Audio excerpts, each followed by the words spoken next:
ready. GMA Road Watch, serbisyong totoo ng GMA News.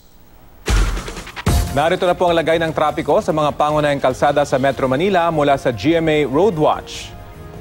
Ang nakikita niyo po ngayon ay live na kuha sa may EDSA Cubao. Yun pong nasa kaliwa ay mga patungo sa monumento, habang yung nasa kanan ay patungo naman sa direksyon ng Makati. Sa ngayon po ay may kaluwagan ang parehong direksyon na yan. Diyan po sa may bandang Cubao, lalo na yung mga pailalim. Diyan po sa may Cubao Underpass. Pagkay galing naman po sa bandang Ortigas at patungo sa direksyon ng Quezon City, may kaunting pagbabagal lamang po. Pagdating po sa may ilalim ng Cubao Underpass, padiretso naman po diyan pa sa may NEPA Q-Mart.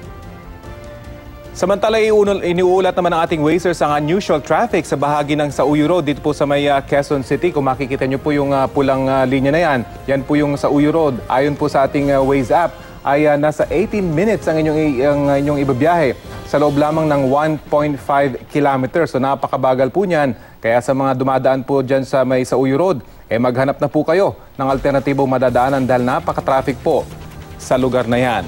Samantala, mabigat din ang traffic sa may nananaranasan sa bahagi ng Katipunan Avenue, bandang Ateneo de Manila University.